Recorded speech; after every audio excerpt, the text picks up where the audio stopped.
Hi, എൻ്റെ പുതിയ ഒരു വീഡിയോയിലേക്ക് സ്വാഗതം. ഇന്ന് ഞാൻ ചെയ്യുന്നതുണ്ടല്ലോ, വെള്ളയപ്പത്തിൻ്റെ മാവ് ഞാൻ എങ്ങനെയാണ് തയ്യാറാക്കുന്നത് എന്ന് നിങ്ങളെ കാണിച്ചു തരികയാണ് കേട്ടോ. കഴിഞ്ഞ ഒരു വീഡിയോയിൽ നാളൊരു ദിവസം ഒരു വീഡിയോ ഇട്ടപ്പോൾ ഞാൻ നല്ല സോഫ്റ്റ് വെള്ളയപ്പം എനിക്ക് കിട്ടി. ചുട്ടപ്പോഴേ എപ്പോഴും അങ്ങനെ കിട്ടിയല്ല, ബൈ ചാൻസിൽ അന്ന് നല്ല വെള്ളയപ്പം കിട്ടി. നല്ല സോഫ്റ്റ് ആയിരുന്നു, പുളിയും കുറവായിരുന്നു. അപ്പോൾ ഞാൻ അത് നിങ്ങളെ കാണിച്ചായിരുന്നു. മാവ് എങ്ങനെയാണ് റെഡിയാക്കുന്നതെന്ന് കാണിച്ചു തരാമെന്നും പറഞ്ഞായിരുന്നു. പക്ഷേ എന്താ പ്രശ്നം എന്നറിയോ, നമ്മൾ ഈ അപ്പത്തിൻ്റെ മാവൊക്കെ കുറച്ചും കൂടെ രാത്രിയിലല്ലേ റെഡിയാക്കുക. അപ്പോൾ പലപ്പോഴും എനിക്കത് ഷൂട്ട് ചെയ്തിടാൻ സാധിച്ചില്ല പിന്നീട്, അത് പറഞ്ഞതിന് ശേഷമേ. അപ്പോൾ ഇന്ന് ഞാൻ വിചാരിച്ചു കുറച്ച് നേരത്തെ അങ്ങ് അരയ്ക്കാം, എന്നിട്ട് നിങ്ങളെ കൂടെ കാണിച്ചു തരാം. ചിലർക്കൊക്കെ നല്ല സോഫ്റ്റ് വെള്ളയപ്പം ചൂടാൻ എന്നേക്കാൾ നന്നായിട്ട് അറിയാം, പലർക്കും അറിയാം. എങ്കിലും അറിയാത്തവരുണ്ടെങ്കിൽ അവർക്കായി ഞാൻ അവസാനം പ്രയോഗിക്കുന്ന ഒരു പൊടിക്കൈയുണ്ട്, അത് കാണിച്ചു തരാമെന്ന് വിചാരിച്ചു കേട്ടോ. അപ്പം ഞാൻ അതിനായിട്ട് കുതിർത്ത 2 ഗ്ലാസ് പച്ചരിയാണ് ഞാൻ എടുത്തത്.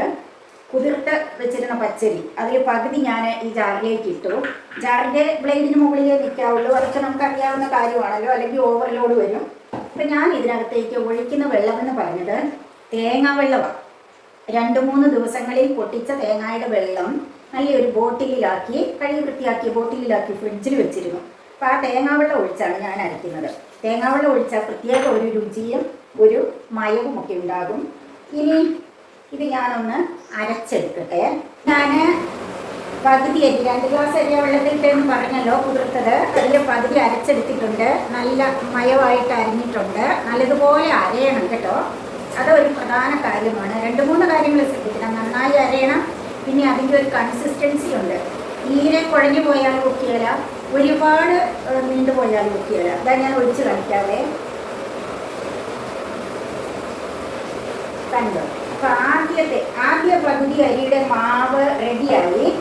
അതിൽ ഞാൻ മറ്റൊന്നും ചേർത്തില്ല. നിങ്ങൾ കണ്ടല്ലോ, അരി മാത്രമേ അരച്ചുള്ളൂ. അതെന്താണെന്ന് വെച്ചാൽ ഇതിൽ നിന്ന് ഒരു ലേശം, ഒരു 1/2 ടേബിൾ സ്പൂൺ മാവ് എടുത്തിട്ട് കുറുക്കാനായിട്ട് മാറ്റി വയ്ക്കുക. കപ്പി കുറുക്കി ചേർക്കാനായിട്ട് മാറ്റി വയ്ക്കുകയാണ്. അപ്പോൾ അതിനകത്ത് വേറൊന്നും ചേർത്തില്ല. ഇനി രണ്ടാമത്തെ സെക്ഷൻ അരി അരയ്ക്കുമ്പം അതിനകത്തോട്ട് കുറച്ച് കാര്യങ്ങൾ കൂടി ചേർക്കുന്നുണ്ട്, അത് ഞാൻ കാണിച്ചു തരാം. അപ്പം രണ്ടാമത്തെ സെക്ഷൻ അരി അരയ്ക്കാനെടുത്തു. നിങ്ങളെടുക്കുന്ന അരിയുടെ അളവനുസരിച്ചും ജാറിൻ്റെ വലിപ്പം അനുസരിച്ചുമാണല്ലോ നമുക്ക് എത്ര തവണ അരയ്ക്കണം എന്നുള്ളത്. അതിൽ ലാസ്റ്റ് അരയ്ക്കുന്നതിനകത്ത് അപ്പം അരിയുടെ അളവ് ഇത്തിരി കുറയ്ക്കണം. എന്നിട്ട് അരിയുടെ ആദ്യത്തെ സെക്ഷനിൽ കൂടുതൽ അരി ഇടുക, രണ്ടാമത്തെ സെക്ഷനിൽ കുറച്ച് അരി ഇടണം. കാര്യം അതിൻ്റെ ഉള്ളോട്ട് പിന്നെ തേങ്ങയും ചോറും ഒക്കെ കൂടെ ഇടുമ്പോഴേ ജാറിന് ഓവർലോഡ് ആകാൻ പാടില്ല. അതല്ലെങ്കിൽ നമുക്ക് അരി മുഴുവൻ അരച്ച് മാറ്റിയതിന് ശേഷം തേങ്ങയും ചോറും ഒക്കെ കൂടെ അരയ്ക്കാം. അപ്പോൾ ഞാനിപ്പോൾ ഈ വലിയ ജാറിൽ അരയ്ക്കുന്നത് കൊണ്ട് തേങ്ങയൊക്കെ സെപ്പറേറ്റ് അരയ്ക്കുമ്പം കുറച്ച് മാത്രം ഇട്ട് അരയ്ക്കുമ്പം അത്ര നന്നായിട്ട് അരഞ്ഞു വരികയില്ല, ചതഞ്ഞ് കിടക്കുകയുള്ളൂ. അതുകൊണ്ടാണ് ഞാൻ ഇങ്ങനെ അരിയുടെ കൂടെ ഇടുന്നത്. ഒരുപാട് തേങ്ങയൊന്നും വേണ്ട. 1 മുറി തേങ്ങ ചിരവി എടുത്തിട്ടുണ്ട്. അതിൻ്റെ പകുതി, 3/4 ഭാഗം, 4/3 ഭാഗം അങ്ങോട്ട് ഇട്ട്, അതായത് 1 മുറി മുഴുവൻ ഇട്ടില്ല. പിന്നെ അതിൻ്റെ കൂടെ ഇടാം കുറച്ച് ചോറ്, 1 ടേബിൾ സ്പൂൺ മിച്ചമുണ്ട്, അത്രയേ ഉള്ളൂ. ഒരുപാട് ചോറിട്ടാൽ പുളിരസം മുന്നിട്ട് നിൽക്കും. കുറച്ച് ചോറ്, എല്ലാം കുറച്ച് വേണം, ഒന്നും ഒഴിവാക്കുന്നില്ല. ചിലപ്പോൾ നമുക്ക് ഈസ്റ്റ് ഇല്ലാതെ ചോറ് അരയ്ക്കാതെയൊക്കെ സോഫ്റ്റ് വെള്ളയപ്പം എന്നൊക്കെ പറഞ്ഞ് യൂട്യൂബിൽ തന്നെ കാണാം. ഞാൻ ഒന്നും ഇല്ലാതെ എന്ന് അവകാശപ്പെടുന്നില്ല, ഒന്നും മാറ്റി വയ്ക്കുന്നില്ല, എല്ലാം കുറച്ച് ഇടുന്നുണ്ട് കേട്ടോ. അപ്പോൾ എന്താണ്, തേങ്ങയിട്ടു, 1 ടേബിൾ സ്പൂൺ ചോറിട്ടു, സ്വല്പം ഈസ്റ്റ്. ഇതൊക്കെ നമ്മുടെ യുക്തിക്കനുസരിച്ച് അരിയുടെയൊക്കെ അളവനുസരിച്ച് ഇട്ടാൽ മതി. ഒന്നും അധികമാകാൻ പാടില്ല. അപ്പോൾ അതിൻ്റെ ഫ്ലേവർ മുമ്പോട്ട് നിൽക്കും. ഈ ഈസ്റ്റൊക്കെ ആയാലും പുളിരസം മുമ്പോട്ട് നിൽക്കും. ചോറായാലും അങ്ങനെ തന്നെ. ഇനി ഞാൻ അല്പം നല്ല ജീരകം ഇടുക, ചെറിയ ജീരകം, ഒരു 1/2 ടീസ്പൂൺ, അത്ര തന്നെ ഇല്ല, അതിൽ ലേശം കൂടെ കുറവ്, അതന്നിട്ടു. ഇനി ഞാൻ 2 ടേബിൾ സ്പൂൺ പഞ്ചസാര ഇടുകയാണ്. ഇവിടെ പഞ്ചസാര അധികം വേണ്ട, അതുകൊണ്ട് ഞാൻ 2 പറഞ്ഞെങ്കിലും അത്ര ഇടുന്നില്ല. 1.5 ടേബിൾ സ്പൂണേ ഇടുന്നുള്ളൂ. നിങ്ങൾക്ക് മധുരം നന്നായി കഴിക്കാവുന്നവരാണെങ്കിൽ 2 സ്പൂൺ 3 സ്പൂണൊക്കെ ഇട്ടാൽ നല്ലതാണ്. പഞ്ചസാര ചെല്ലുമ്പം ആ പുളിയായിട്ടൊന്ന് ലെവലായി പോകാനും അത് അത് സഹായിക്കും. പുളി മിനിമൈസ് ചെയ്യാൻ സഹായിക്കും പുളി രസം. എന്നാൽ ആവശ്യത്തിന് പുളി ഉണ്ടെങ്കിലേ മാവ് കുഴിച്ച് പൊങ്ങുകയുള്ളൂ. മാവ് നന്നായി പൊങ്ങി വന്നാലേ ഹോൾസ് വീണ് നല്ല സോഫ്റ്റ് വെള്ളയപ്പം കിട്ടുകയുള്ളൂ. എങ്കിലും ആ പുളി രസം മുന്നിട്ട് നിന്നാൽ നമുക്കത് കഴിക്കുമ്പോൾ ഒരു അസ്വസ്ഥതയില്ലേ, പിന്നെ അസിഡിറ്റിയൊക്കെ ഉള്ളവർക്ക് പിടിച്ചത് വിട്ടലൊക്കെ ഉണ്ടാവും. അപ്പോൾ ആവശ്യത്തിന് പഞ്ചസാര, അതൊക്കെ നിങ്ങളുടെ അളവനുസരിച്ച്. പിന്നെ ഞാൻ ഒഴിക്കുന്നത് തേങ്ങാ വെള്ളമാണല്ലോ, അപ്പോൾ തേങ്ങാ വെള്ളവും ഒഴിച്ചു. അപ്പോൾ എന്തൊക്കെ ഇട്ടു? അരി, തേങ്ങ, ചോറ്, ചെറിയ ജീരകം, പഞ്ചസാര, ഈസ്റ്റ്, അങ്ങനെ 6 സാധനങ്ങൾ കൂട്ടിയിട്ടാണ് ഞാൻ ഈ രണ്ടാമത്തെ ട്രിപ്പ് അരി അരച്ചോണ്ട് വരുന്നത് കേട്ടോ. അതും കൂടി അരച്ചോണ്ട് വരട്ടെ, എന്നിട്ട് മിക്സ് ചെയ്യുന്നത് കാണിച്ചു തരാവേ. അങ്ങനെ രണ്ടാമത്തെ പകുതി മാറ്റി വെച്ചിരുന്ന അരിയും കൂടി അരച്ചു. അതിന് നല്ലൊരു സ്മെല്ലുണ്ട്, ജീരകത്തിൻ്റെയും ഒക്കെ ഒരു ഫ്ലേവർ ഉണ്ട്, ഈസ്റ്റിൻ്റെയും ഒക്കെ. അത് ഈ മാവിനകത്തോട്ട് ഒഴിക്കാം. ഉണ്ടോ, ഈ ഒരു കൺസിസ്റ്റൻസി വേണം. ഇനി ജാറിനകത്തെ മാവൊക്കെ വടിച്ചൊഴിച്ചാൽ മതി, അല്ലാണ്ട് ഇനി വെള്ളം ഒഴിക്കരുത്. കാരണം ഇതിന് ആവശ്യത്തിന് ലൂസുണ്ട്. ഇനി ചെയ്യാൻ പോകുന്ന കാര്യമെന്ന് പറഞ്ഞാൽ, അപ്പോൾ ചേർക്കേണ്ട കാര്യങ്ങളെല്ലാം തന്നെ ചേർക്കല്ലോ. ഇനി ചെയ്യാൻ പോകുന്ന കാര്യം ഇതൊന്ന് കുറുക്കിയെടുക്കണം. ആദ്യത്തെ അരിമാത്രം അരച്ച മാവില്ലേ, അതിന് ലേശം ഞാൻ മാറ്റി വെച്ചിരുന്നല്ലോ, ഒരു 1/2 ടേബിൾ സ്പൂണ് മാവ് മാറ്റി വെച്ചിരുന്നല്ലോ. ഇത് കുറുക്കി ചേർക്കാനാണ്. ഇപ്പോൾ എളുപ്പത്തിന് പലപ്പോഴും നമ്മളിപ്പം ഈ ചോറ് ചേർക്കുന്നത് കണ്ടുപിടിച്ച് പിന്നെ ഇങ്ങനെ കുറുക്കി ചേർക്കാറില്ല. പക്ഷേ ചോറിൻ്റെ അളവ് കുറച്ച് കുറുക്കി ചേർത്താൽ അപ്പത്തിന് മയവും രുചിയും കൂടും. അപ്പോൾ അതുകൊണ്ട് നമ്മൾ മടിയൊന്നും വിചാരിക്കേണ്ട, എളുപ്പ വഴിയും കുറുക്ക് വഴിയും ഒന്നും നോക്കണ്ട, ലേശം അങ്ങോട്ട് കുറുക്കി ചേർക്കാം. ആ കുറുക്കുന്നതും ഒരു വളരെ ടൈറ്റായി പോകാൻ പാടില്ല, ലേശം ലൂസായിരിക്കണം കുറുക്ക്. അത് ഞാൻ കുറുക്കിയിട്ട് നിങ്ങളെ അതിൻ്റെ അളവ് കാണിച്ചു തരാം കേട്ടോ. ആദ്യം ഞാൻ വിചാരിച്ചായിരുന്നു കുറുക്കി കഴിഞ്ഞിട്ട് കാണിച്ചാൽ മതിയെന്ന്.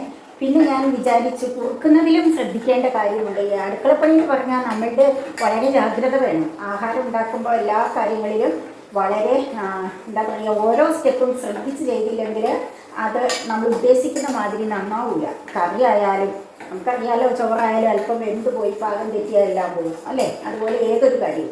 അപ്പോൾ ഇത് കണ്ടോ, ഇതാ നല്ല കുറുകി വരുന്നുണ്ട്.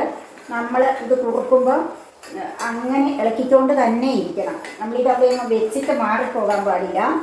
അപ്പം അത് കൃത്യമായ ഒരു കൺസിസ്റ്റൻസിയിൽ കിട്ടൂല. തന്നെയുമല്ല, നമ്മളിതങ്ങ് കുറുക്കാൻ വെച്ച പാടെ നമ്മൾ വെള്ളവും മാവും കൂടെ മിക്സ് ചെയ്ത് വെച്ചിട്ട് വേറെ പണിക്ക് പോയി കഴിഞ്ഞാൽ അത് പാത്രത്തിൻ്റെ അടിയിൽ പിടിക്കും.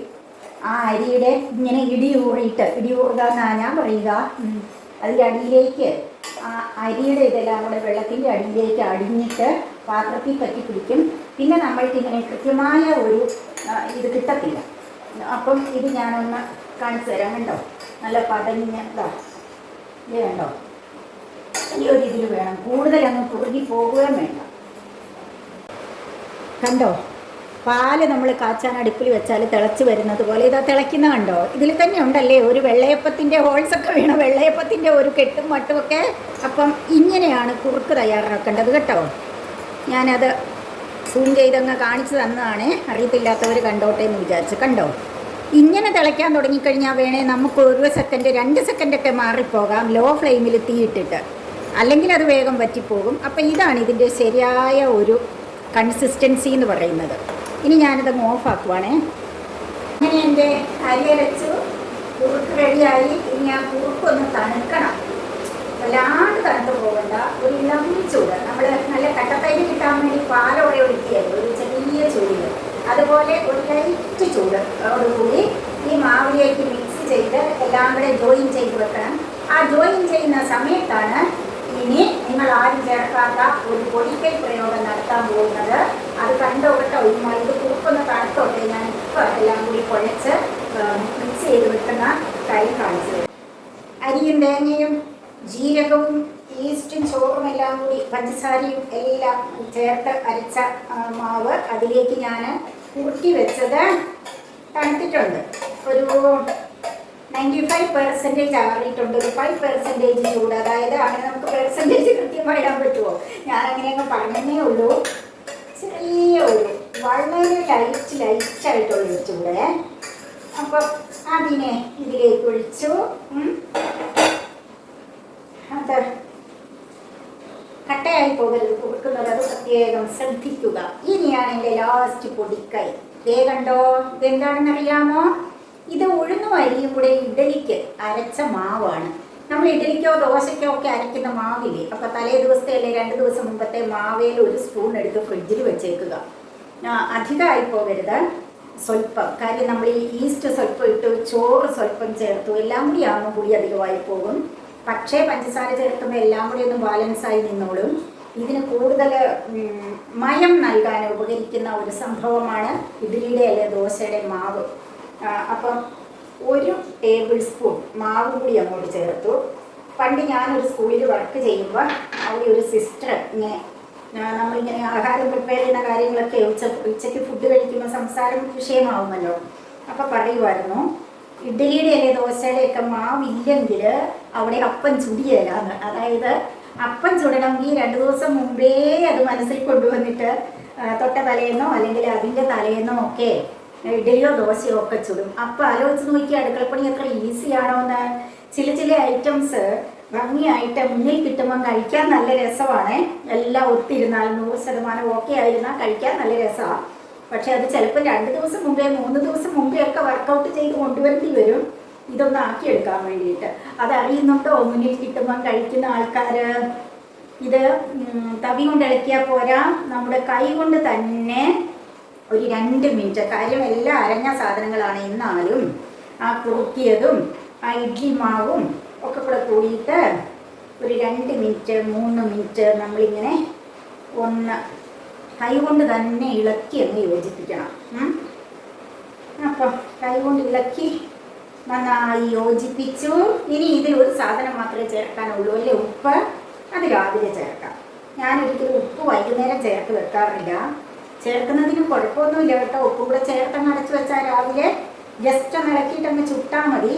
ഞാനുപ്പ് രാവിലെയാണ് ചേർക്കുന്നതെന്നേ ഉള്ളൂ. അപ്പം നല്ലതുപോലെ ഇത് മിക്സ് ആയിട്ടുണ്ട്. ഇനി ഇതിനെ അടച്ച് അങ്ങനെ വെക്കണം. ഒരു 6 മണിക്കൂർ 8 മണിക്കൂർ ഒക്കെ വെക്കണം. തണുപ്പുള്ള കാലാവസ്ഥയാണെങ്കിൽ 8 മണിക്കൂറോളം വേണം നന്നായിട്ട് കുളിച്ച് വരണമെങ്കിൽ, അല്ലെങ്കിൽ 6 മണിക്കൂർ മതി. അപ്പം ഇതിങ്ങനെ ഇതിൻ്റെ അടപ്പ് ഫുള്ളായിട്ട് അടഞ്ഞ് ചേരാതെ ഒരു ചെറിയ ഒരു ഇത് കൊടുക്കുന്നത് നല്ലതാണ്. ഒരേണ്ട ചെറിയ ഒരു കാറ്റ് കിടക്കാൻ, ഒരുപാടല്ല കേട്ടോ, അല്പം. പക്ഷേ എൻ്റെ ഈ അടപ്പ് കാറ്റ് കിടക്കാൻ വേറെ വഴിയൊന്നും വേണ്ട. പഴയ ഒരു അപ്പച്ചട്ടിയുടെ അടപ്പിൻ്റെ മുകളിലത്തെ ആണി ഇളകിപ്പോയതാണ്. അതുകൊണ്ട് അവിടെ അത്യാവശ്യത്തിന് ചെറിയൊരു ഹോളുണ്ട്. അപ്പോൾ ഇതിങ്ങനെ ഫുള്ളായിട്ട് കവർ ചെയ്ത് അടച്ചു വെച്ചാൽ ഒരു പ്രശ്നവുമില്ല. പേടിക്കുകയും വേണ്ട, എന്തെങ്കിലും പല്ലിയോ പാറ്റയോ ഒക്കെ വന്ന് വീഴുമെന്നും പേടിക്കേണ്ട. ഒരു ചെറിയ ഇതിനുള്ളിൽ ചെറിയ ഒരു കാറ്റ് കിടക്കുകയും ചെയ്യും. അപ്പോൾ എൻ്റെ അപ്പത്തിൻ്റെ മാവ് റെഡിയായി. അപ്പം നിങ്ങൾ മാവ് തയ്യാറാക്കുമ്പോൾ ഇത്തിരി ഇഫേർട്ട് ഇട്ട് ഇത്തിരി കഷ്ടപ്പെട്ടാണെങ്കിൽ ഇങ്ങനെയൊന്ന് മാവ് റെഡിയാക്കി നോക്കിയിട്ട്, വലിയ കഷ്ടപ്പാടൊന്നും ഇല്ലെന്നേ, നമ്മൾ 2 കാര്യങ്ങളൊന്നും ചെയ്യണമെന്ന് മാത്രമേ ഉള്ളൂ. അതൊക്കെ നമ്മൾ ചെയ്തു വരുമ്പോൾ തഴക്കവും പഴക്കവും ആകുമ്പോൾ ഈസി ആയിട്ട് തോന്നും. അപ്പം നല്ല സോഫ്റ്റ് വെള്ളയിൽ